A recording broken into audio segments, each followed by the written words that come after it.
Good night, everyone. As we broadcast here from the Armin Hotel in Stamford, Connecticut, beautiful Pesach program by Dovi Wexler and Chapanash.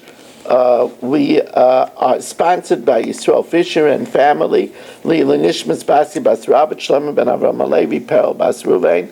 We're also sponsored by anonymously Leila Nishmas David Ben Chaim, Le'Refut Shalema Felio, Moshe Ben Chayesar, Yaakov Ben Bas Yaleah, and for the schus of Avram Ben Yom Benish Ben Malki Hudis and family, by Yoel Klugman and family, Le'Refut Shalema for Chana Bas Shoshabina, Rivka Bas Shiraleah, Moshe Meir Ben Esther Fradel, Victor Aryeh Ben Rivka, Meir Ben Chayesar. They should have a refuah shalema b'seich shar chayla Yisrael. We are starting the 8th parak and final parak of Masechtas Idiyos.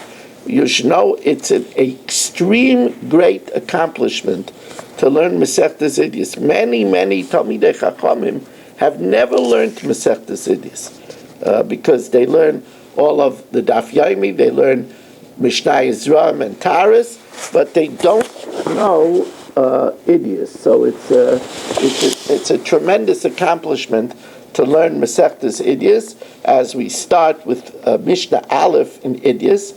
Hey, Reb Yeshua ben Beseir, Reb Yeshua ben Beseir testified, al dam nevela shu tar, that the blood of a animal carcass, which is less than a revius, is tar. In other words, if it's blood the size of a kezayis, it's still tar. It's only tamei if it's a revius. Hey, Reb Shimon ben Beseir al efer chatas shenogit tamei b'miksasa. This is an interesting thing. The ash of the paraduma, which really shouldn't be mekabel tumah at all. It's not food stuff, it's not kalim, but it is mekabel tumah. And here what happens is the ash is in a receptacle, and Shelley is tameh, and he touches some of the ash. There's other ash not in contact with that ash, but it's in the same keli. So shenaga tamei b'miktzasa, if Shelley touched part of the ash, shetime es kulei, all the ash, even if they're not touching, in that keli becomes tamei, because the keli is mitzaref, combines its contents, even if they're not touching one another. Ha'isiv Rabbi Kiva says this is not only a chumrah of the Efer Chatas, because we know that the highest level of stringencies is by the Paraduma. But it's not just by the Paraduma. Ha'isir Rabbi Kiva ala Silas, the fine flour of a mincha, v'alaktaris, the incense, v'alavayna, the frankincense, v'agecholim, and coals for the mizbeach.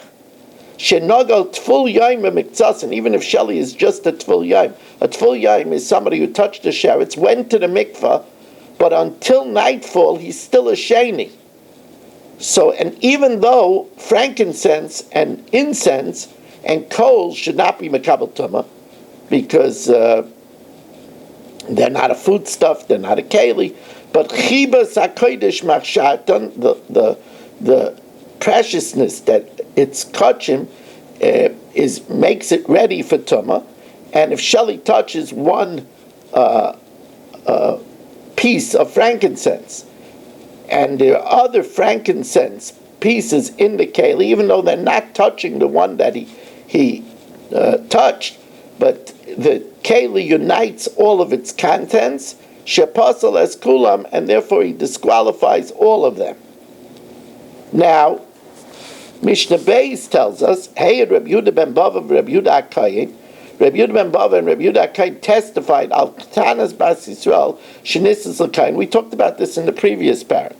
A minor that's a Bas Yisrael that marries a kayin. Now, since she's a minor, her kedushin is only the rabbanon, and therefore she could only eat rabbinical truma, like truma of vegetables and fruits, or truma outside of Eretz Yisrael. She oicheles betruma, and she eats truma kevan shenichnas l'chuppah. Once she entered the chuppah, Afal Pishaloi Nivala, even though they weren't intimate. So as soon as she entered the chuppah, she could eat Truma D'Rabbanan, even before he was intimate with her and consummated the marriage. Hayed Reb Yosef Kohen v'Reb Zechariah ben Akatzov al Tinoikis, about a girl. Now, a girl that's violated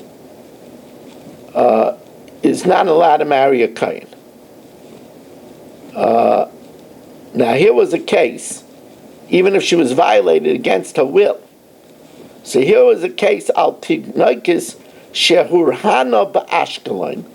There was a girl that was given over in Ashkelon because the principal wasn't able to pay a debt. So the Goyim demanded as collateral the girl.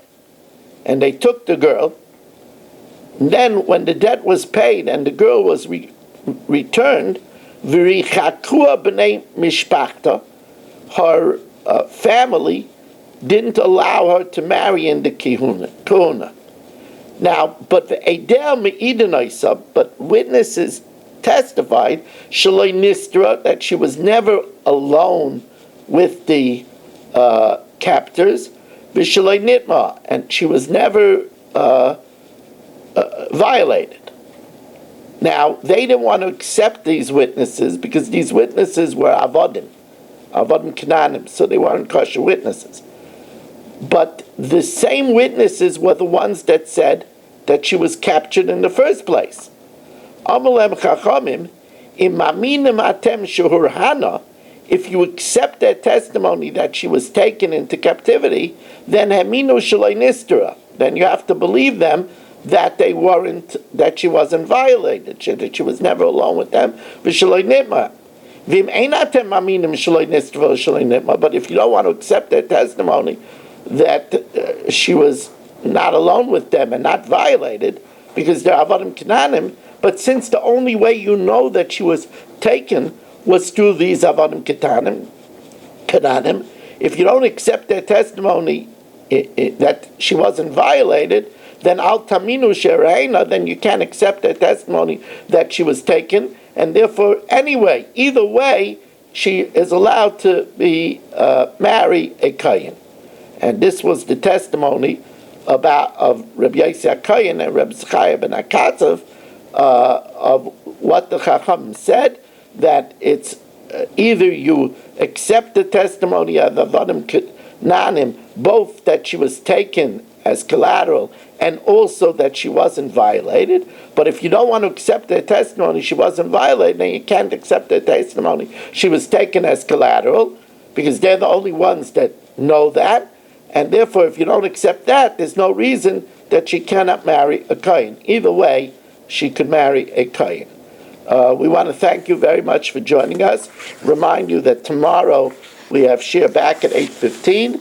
Again, if anybody wants to sponsor the Shir on Wednesday night, if there is going to be one, let me know, 718-916-3100, rmmwsi@aol.com, and have a good moed.